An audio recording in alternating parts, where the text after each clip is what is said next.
Dads, it's Josh. Welcome to Best Dressed Dad.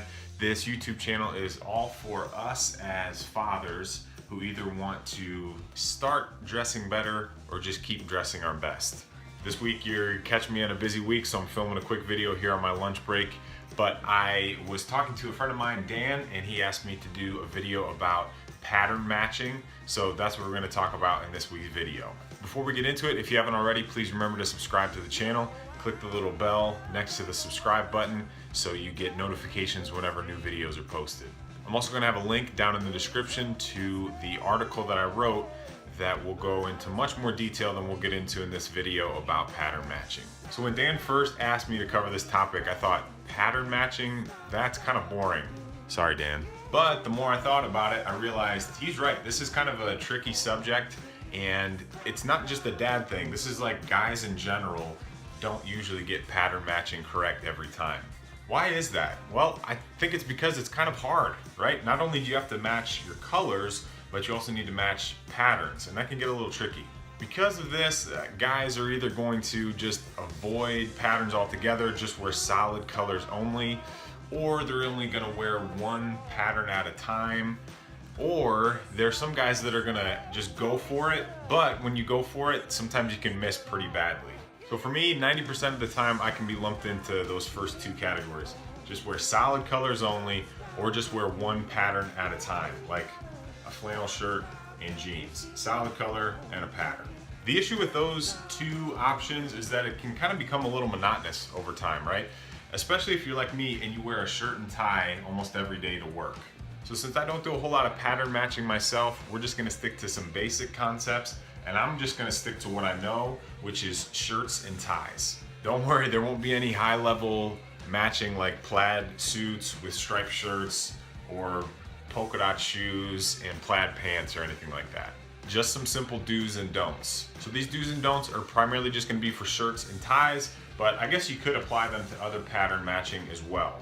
Also, important to understand there's a ton of different patterns that are out there.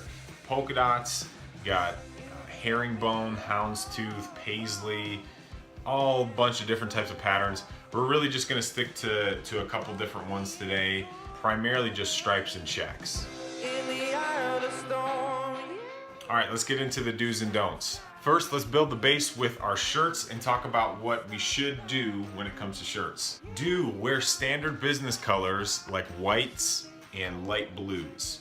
You can get away with other colors too, like this, I guess it's like a burgundy and blue sort of color. But keep in mind, it's gonna be a little bit more tricky when it comes to finding ties that'll match well with those kind of colors.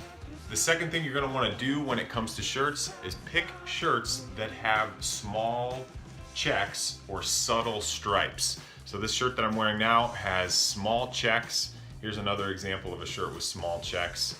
Or here's an example of a shirt that has subtle stripes. You can't even really see it from back here. Only when you get close can you tell that there's actually stripes on that shirt. So those are the do's, here are the don'ts. Number one, generally don't wear shirts that have bold colors like orange or red or yellow. See what I'm saying here? This is a patterned shirt that has, it's not quite a full-blown red, it's more of like a, I guess I would say a burgundy, but it's not really a traditional dress shirt, although you could probably still pull off a tie with it. Remember what I was saying before, it can be harder to find ties that match well with these type of shirts. So I would say from a versatility standpoint, don't have just one tie and one shirt that go together. Have one shirt that goes well with many ties, or one tie that goes well with many shirts. The second thing you don't want to do is wear a shirt that has an unusual print, like paisley or polka dot or a floral pattern.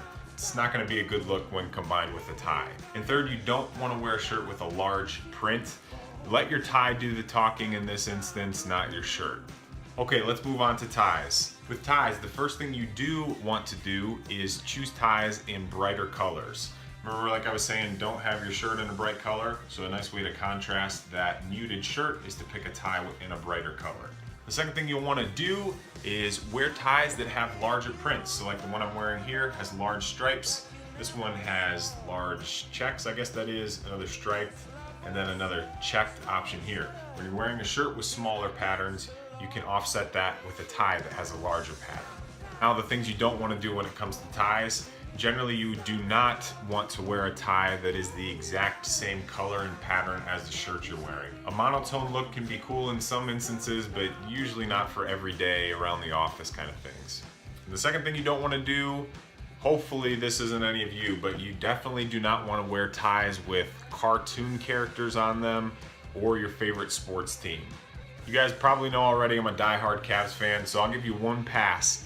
If it's once a year, you can pull out your favorite sports team tie, but only if it's the NBA Finals or the National Championship or the World Series or something like that. So that's like once a year, not once a week.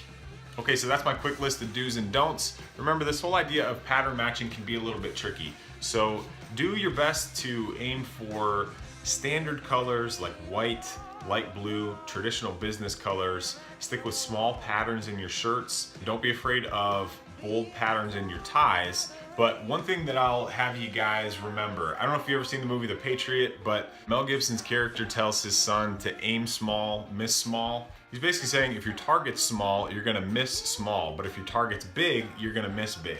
So I think the same concept can be applied to pattern matching. If you start with a shirt that has a small pattern, a small subtle stripe pattern, and then pair that with a tie that also has a small pattern as well, it's going to be very hard to miss entirely, or even if you do, it's not going to be that noticeable. However, if you aim big, you're also going to miss big. So if you start out with a shirt that has a bigger pattern like this, not so much a bigger pattern, I'd say more than just non-traditional business colors, and then try to throw on a bold pattern tie on top of that. Yes, the colors match, but the pattern matching is a miss, and it's going to be pretty noticeable that you've missed when you shoot for big colors and big patterns like that. All right, guys, that's it for this week's video. Hope you liked it. Remember to subscribe to the channel if you haven't already. I'm also going to have a link to the website, bestdresseddad.com. Feel free to check that out for more in-depth information. If you know of another dad who needs a little bit of help with pattern matching or just some style advice in general, please share this channel with them so they can check it out as well. And until I see you next time, remember, love your kids and love your clothes.